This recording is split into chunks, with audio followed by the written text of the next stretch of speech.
और मेरा टॉपिक है राष्ट्रीय मानव अधिकार आयोग की स्थापना, उसकी शक्तियां, उसके प्रकार एवं उसका बैकग्राउंड। तो राष्ट्रीय मानव अधिकार को आयोग को समझने से पहले जरा हम इसके बैकग्राउंड को समझ लेते हैं। तो क्या हुआ, हम जैसा कि हम सभी जानते हैं कि जब जब इस पृथ्वी पर दो देशों, दो राज्यों, दो समुदायों के बीच में संघर्ष हुआ है, तो मानव अधिकार वह चीज है जिनका सर्वाधिक हनन किया जाता है।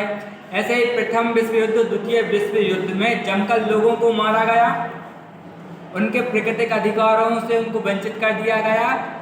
भूखमरी और बेरोजगारी की ऐसी गंभीर ज्वालाएं उठी कि जिससे लाखों बच्चे भी उसकी चपेट में आ जाते हैं। तो द्वितीय विश्व युद्ध की समाप्ति के तत्काल बाद ही संयुक्त राष्ट्र संघ का निर्माण होता है और संयुक्त राष्ट्र संघ के द्वारा ही अंतर्राष्ट्रीय मानव अधिकारों की सार्वभौमिक घोषणा की गई, जिसे 10 दिसंबर 1948 में की गई थी। और फिर जब इसकी घोषणा हो गई तो जो मानव अधिकार हैं उनको और अधिक प्रभावशाली और शक्तिशाली बनाने के लिए सन 1991 में पेरिस में एक संधि हुई, जिसमें यह निर्णय हुआ कि संयुक्त राष्ट्र संघ के जितने भी सदस्य देश हैं वह अपने अपने देशों में राष्ट्रीय मानवाधिकार आयोग की जो संगठन है, आयोग है, वह बनाएंगे ताकि जो राष्ट्र लेवल पर मानवाधिकारों का नियंत्रण किया जा सके। तो भारत ने इससे प्रेरित होकर 28 सितंबर 1993 को मानव अधिकार संरक्षण अधिनियम 1993 को पारित किया गया। यह एक असंवैधानिक निकाय था और इसमें टोटल 8 अध्याय हैं, उसमें 43 धारा हैं। इसकी धारा 3 द्वारा राष्ट्रीय मानवाधिकार आयोग का गठन किया गया, इसकी धारा 21 द्वारा राज्य मानवाधिकार आयोग का गठन किया गया और इसकी धारा 31-32 द्वारा मानवाधिकार न्यायालयों की स्थापना की जाती है। मेरा टॉपिक है राष्ट्रीय मानवाधिकार आयोग। तो जो राष्ट्रीय मानव अधिकार आयोग है उसकी जो स्थापना है वो केंद्र सरकार करती है और इसमें जो अध्यक्ष हैं, जो नियुक्ति की जाने वाले अध्यक्ष हैं, उनकी नियुक्ति राष्ट्रपति जी करते हैं प्रधानमंत्री जी के कहने पर। प्रधानमंत्री जी एक समिति बनाते हैं जिसमें 6 व्यक्ति होते हैं, एक प्रधानमंत्री, केंद्रीय गृह मंत्री, राज्यसभा के उपसभापति, लोकसभा के सभापति और राज्यसभा के विपक्ष के नेता, लोकसभा के विपक्ष के नेता। ये लोग एक रिपोर्ट पर बनाते हैं, वह राष्ट्रपति जी को कह देते हैं और राष्ट्रपति जी इसके आधार पर जो सदस्य और अध्यक्ष उनकी नियुक्ति करते हैं।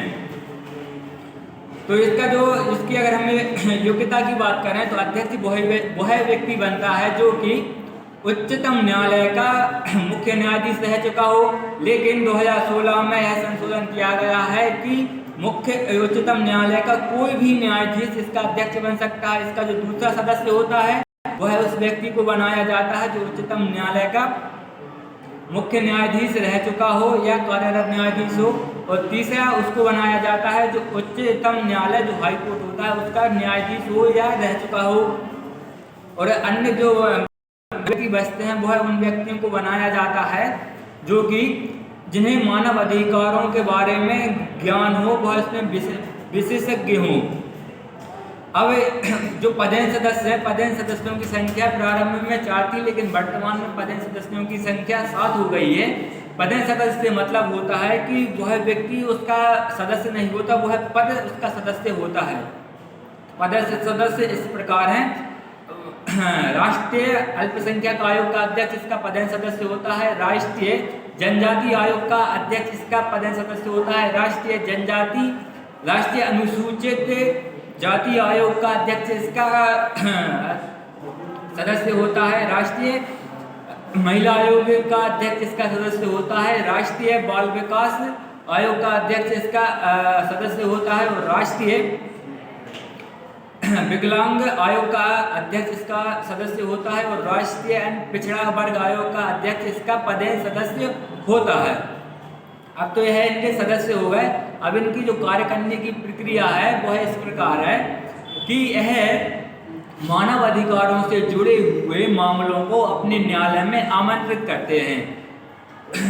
फॉर एग्जाम्पल, जैसे ही कहीं भी कोई भी मानव अधिकारों का हनन किया जाता है तो है उसमें बिना किसी अपील के भी स्वतः संज्ञान ले सकते हैं। अब जिनके पास जैसे कोई भी मामला, कोई भी परिवाद आता है तो वह उसे 2 सप्ताह के अंतर्गत पंजीकृत करते हैं तथा उसे जो उनकी संस्था का दूसरी पीठ है कि उसके पास भेजते हैं।